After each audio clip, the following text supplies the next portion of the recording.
안녕하세요. 손하나의 서재에 오신 걸 환영합니다. 말을 잘하는 사람은 참 매력적입니다. 주변으로 사람들이 모여들고 모두가 그의 말에 집중하죠. 하지만 이렇게 말하기 능력을 타고나는 사람은 없습니다. 하버드 대학교의 언어학자 로만 야콥스는 말은 사람의 타고난 능력이지만 말을 잘하려면 후천적인 연습에 의존해야 한다고 했습니다. 하버드 100년 전통 말하기 수업. 오늘은 이 책에서 수많은 인재를 배출해낸 하버드의 말하기 이론을 배워보겠습니다.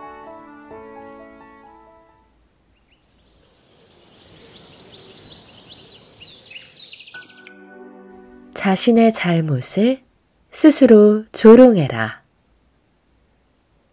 대화 중에 다른 사람을 조롱하는 것은 아주 부도덕한 행위다. 하지만 스스로를 조롱하는 것은 일종의 미덕으로 인식된다. 조소는 스스로를 희롱해서 다른 사람의 웃음을 자아내는 것이다. 이는 심리적 균형을 조절하는 좋은 처방이자 중요한 교류 방식이다. 어떤 교착 상태나 난처한 상황에 처했을 때 누군가 다른 사람들을 위해 자조 섞인 말을 재밌고 생동감 넘치게 쳐준다면 사람들은 심리 상태를 조절하게 되고 대화의 상황은 활발해질 수 있다. 미국의 전 대통령인 부시는 퇴임 후 그림 그리기에 전념했다. 2013년 크리스마스 기간에는 공개적으로 자신의 유화를 판매하기 시작했다. 부시의 첫 개인 작품은 홍관조 한 마리가 나뭇가지 끝에 앉아있는 그림이었다. 이 서툰 유화는 한 장에 29.98달러로 책정되어 크리스마스 트리에 거는 장식용 그림으로 판매되었다. 그해의 크리스마스가 끝나고 어떤 매장에서 통계를 낸 결과 이 그림은 10,000개 이상의 판매 기록을 세우며 해당 계절에 가장 잘 팔린 제품으로 꼽혔다. 사실 이 유화는 부시가 전 미국 주재 유엔 대사였던 티치노에게 준 선물이었다. 부시는 자신이 영국의 전 수상이었던 처칠의 영향을 받아 그림을 그리기 시작했다고 말하며 여러분이 보시기에 제가 대단한 화가는 아닐 겁니다. 아마 제 사인이 제 작품보다 더 값어치가 있을걸요? 라고 자조했다. 이게 사실일까? 미국의 유명한 예술평론가 잘츠는 부시의 그림은 보기에는 간단하고 서툴지만 천부적인 재능이 없는 사람이 그릴 수 있는 최고의 수준이다. 라고 평가했다. 정치인, 연예인과 같은 수많은 유명인사들은 모두 자신을 웃음거리로 삼아 더 좋은 소통의 효과를 얻어내고 곤경에서 벗어나 상황을 반전시킨다. 조롱을 피하는 것은 해탈이 아니다. 오히려 보이지 않는 심리적 불균형을 초래한다. 누군가 당신을 조롱할 때 화를 내면 더 많은 조롱을 몰고 오게 될 뿐이다. 그래서 가장 좋은 방법은 자조를 배우는 것이다. 당연히 자조는 자기 비하가 아니다. 잘 활용하여 대화를 시작하려면 반드시 다음과 같은 원칙을 잘 익혀야 한다. 첫째, 자신이 좋게 보이지 않는 점을 이용하라. 많은 사람은 다른 이들이 좋게 보지 않는 자신의 특징을 잘 이용한다. 젊었을 때는 아름다웠다가 나이가 들고 나서 뚱뚱해진 여배우가 자조하며 말했다. 흰색 수영복을 입고 해변에서 수영을 하면 상공을 날아가던 미국 공군들이 긴장하게 되죠. 쿠바에 온 줄 알고요. 그녀는 자신의 몸집이 크다는 점을 들어 스스로 이를 웃음거리로 삼음으로써 사람들에게 이해받는 동시에 자신의 친절함을 드러낼 수 있었다. 이에 사람들은 대화 중에 굳이 그녀가 뚱뚱해졌다는 사실을 말하지 않게 되었다. 때로 어떤 사람들은 허구의 우스운 사실을 들어 자신을 웃음거리로 만든다. 링컨 대통령은 자신의 외모를 가지고 자조한 적이 있었다. 가끔 저는 제 자신이 못생겼다고 생각합니다. 숲에서 산책을 하다가 한 노부인을 만나고부터 말이죠. 가여운 노부인이 저를 보더니 날카롭게 소리치며 말했습니다. 당신은 제가 본 사람 중에 가장 못생긴 사람이에요. 저는 그녀를 위로하며 말했습니다. 부인, 그건 제가 어쩔 수가 없어요. 그러자 그녀는 이렇게 말했습니다. 아니요, 저는 그렇게 생각하지 않아요. 최소한 집 밖으로 나오지 않을 수는 있잖아요. 링컨은 정계 라이벌에게 양면적이라는 지적을 받은 적이 있었다.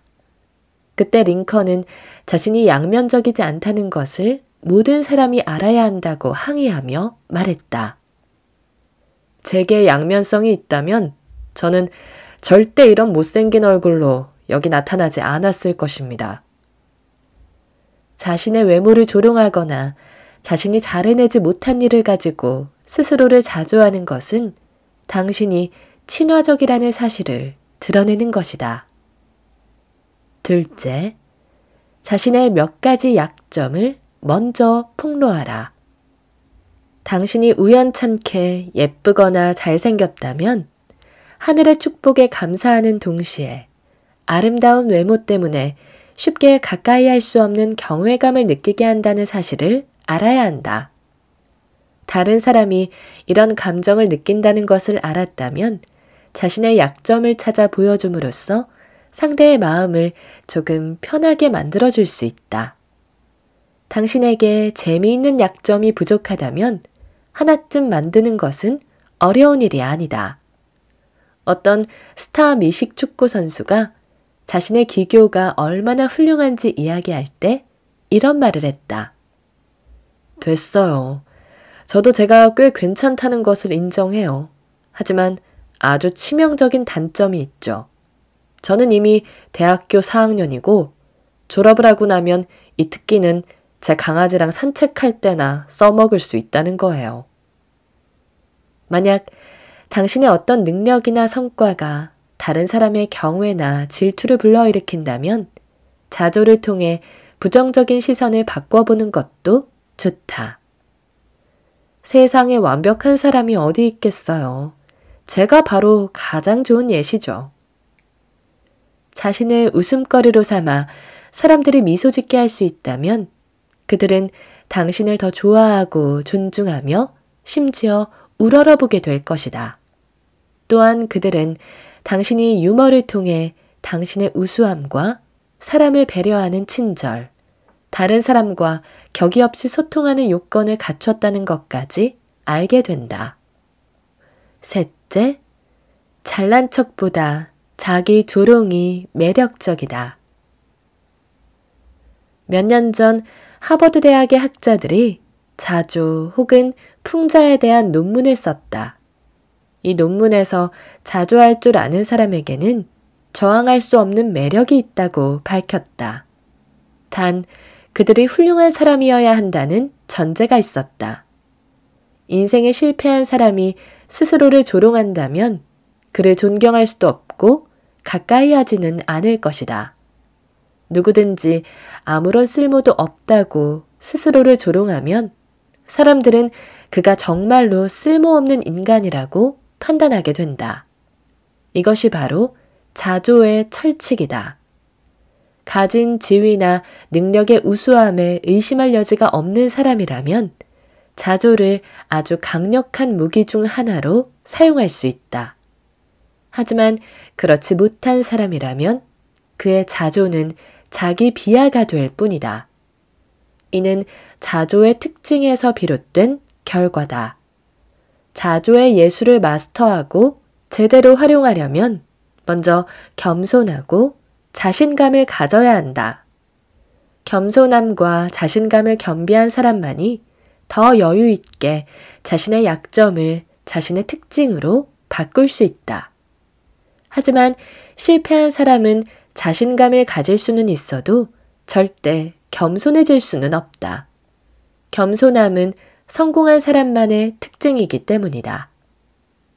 넷째, 상대가 인정하거나 동의하면 멈춰라. 당신의 자조에 동의하는 사람이 있을 때 자조는 위험할 수 있다. 다시 말해, 당신이 자신의 일에 만족하지 못할 때 스스로 이를 조롱하면 안 된다. 세상에나, 이 일은 정말 실망스러워. 이런 말은 동료들로 하여금 당신이 어떻게 실패했는지 주목하게 만들 뿐이다. 실패했지만 자조하지 않으면 그들은 그 사실을 모른다. 더 참담한 경우는 당신의 자조에 그들이 그럴 리가요. 당신은 충분히 잘했어요. 라고 말하는 경우다. 다른 사람이 반박하는 자조는 사람들을 즐겁게 만드는 유머가 되지 못한다. 이는 결국 당신에게 다른 사람들의 위로가 필요하다는 뜻으로 변질되어 버린다. 분명히 실패를 자초하고도 위로를 바라는 것은 우스운 일이다. 따라서 당신의 능력이 그다지 뛰어나지 않다면 당신은 자조에 신중해야 한다. 하지만 당신이 삶 속에서 분명한 강자인 경우에는 자조를 자주 활용해도 무방하다. 자조는 다른 사람이 당신에 대한 경계심을 내려놓고 당신에게 경외할 만한 능력이나 권위가 있다는 것도 있고 당신을 좋아하게 만든다. 당신이 상대방에게 세상에 완벽한 사람은 없어요. 저처럼요. 라고 말하는 것은 저는 당신에게 위험한 사람이 아니에요. 우리 좀 더 친해져요. 라고 말하는 것과 같다. 당신의 자조로 다른 사람이 당신을 좋아하게 된다면 당신을 좋아합니다. 에서 당신을 알고 싶습니다. 로 또 당신을 믿습니다. 로 발전하는 심리 변화를 인식하게 될 것이다. 그러므로 당신이 최종적으로 도달해야 할 목표는 신뢰다. 다른 사람들이 당신을 신뢰할 때 당신은 말하기 능력을 활용하여 그들에게 영향을 주고 설득할 수 있다. 이는 우리가 다른 사람과 소통하는 일의 최종 목표이기도 하다. 아부와 칭찬을 구분하라. 심리학자 프로이트는 사람이 어떤 일을 하는 데는 성적 충동과 출세에 대한 욕망이라는 두 가지 동기가 있다고 말했다. 하지만 미국 철학자 듀이 교수는 인간의 본성 중에 가장 큰 충동은 자신이 중요한 사람이 되길 바라는 것이라고 말했다. 우리가 다른 사람과 소통하는 중에 그가 스스로 중요한 사람임을 느끼게 할 수 있는 가장 빠른 방법은 칭찬이다. 하지만 많은 사람이 사회적 교류에서 칭찬을 과도한 아부로 잘못 사용하고 있다. 적절한 칭찬은 쌍방의 감정과 우정을 자신들도 모르는 사이에 발전시키고 서로 간의 교류와 협력이 적극적으로 이루어지도록 할 수 있다. 그렇다면 칭찬하는 적절한 방법은 무엇일까? 하버드 대학 출신의 미국 대통령 루스벨트에게는 브래드라는 보좌관이 있었다. 그는 칭찬과 아부에 대한 특출하고 유익한 견해를 가지고 있었다. 뒤에서 다른 사람의 장점을 칭찬하는 것은 앞에서 아부하는 것보다 효과적이며 아주 높은 단계의 말하기 기술이다.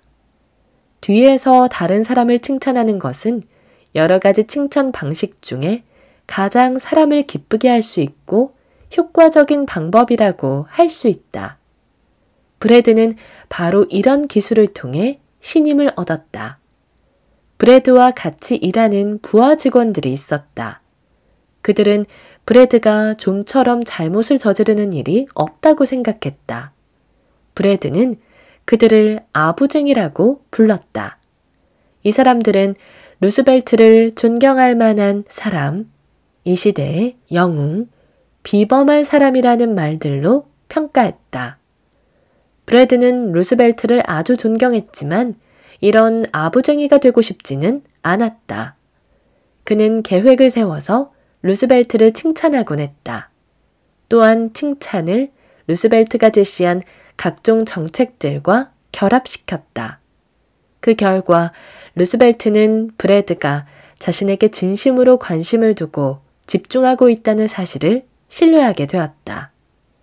메슬로는 수년간 심리학을 연구하면서 사회 심리학적 측면으로 봤을 때 칭찬은 분명 효과적이고 긍정적인 교류 기술이고 사람과 사람 사이에 심리적 거리를 좁힐 수 있다는 것을 알게 되었다.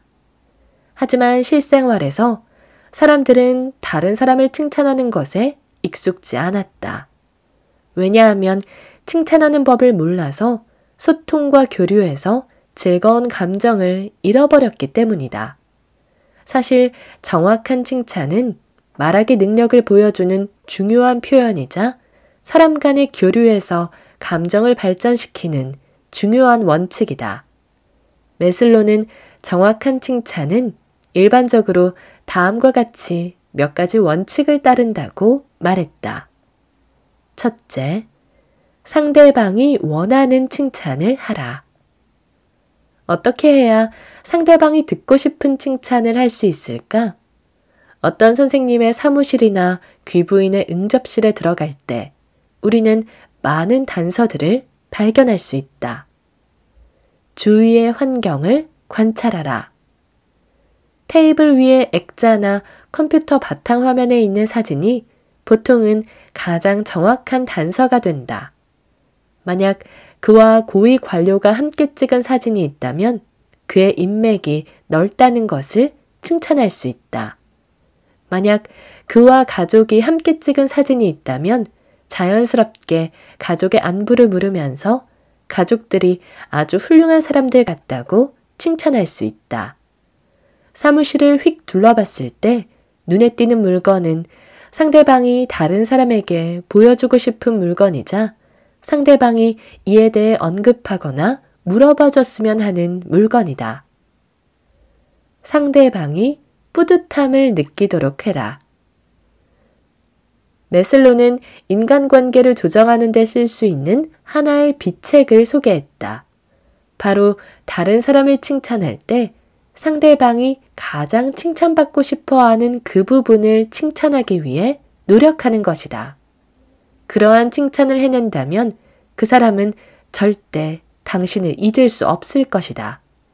하지만 그러기 위해서는 약간의 추리 능력이 있어야 한다.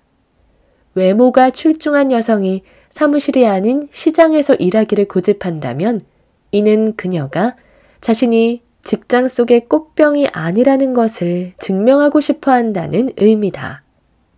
어떤 비즈니스맨이 무의식 중에 자신이 매주 야외 활동에 참여하고 있다고 말한다면 그는 분명 야외 스포츠를 좋아하는 사람일 것이다. 열심히 관찰한 후에 칭찬하면 상대방은 그 칭찬을 귀 기울여 듣게 될 것이다. 기분이 좋을 때 칭찬하라. 상대방의 상태를 관찰하는 것은 중요한 과정이다. 상대방의 기분이 저기압인 상태거나 잘 풀리지 않는 다른 일이 있을 때 과도한 칭찬을 듣게 되면 그는 당신이 진실하지 않다고 생각한다. 그래서 우리는 상대방의 감정에도 주시해야 한다. 상대방이 즐거운 상태라면 우리의 칭찬에 경계를 허물고 칭찬을 받아들일 것이다. 둘째, 진실한 마음으로 칭찬하라. 과도한 칭찬은 오히려 상대방의 기분을 나쁘게 만들 수 있다. 당신이 어떤 보답을 바라고 있다는 느낌을 줄 수도 있는 것이다. 칭찬을 아부와 아첨으로 표현하는 것은 무례하다. 칭찬은 진실이고 아부는 거짓이다. 칭찬은 마음으로부터 우러나오는 사심 없는 말이지만 아부는 입으로 떠벌리는 말로 결국 자신의 이익을 위해 하는 것이다. 하버드 대학 출신의 미국 대통령 시어도어 루즈벨트는 적의 공격을 두려워하지 말고 친구의 아부를 경계하라 라고 말했다. 메슬로는 대다수의 사람들이 친구를 선택할 때 상대방이 진실한지를 보고 결정한다고 말했다.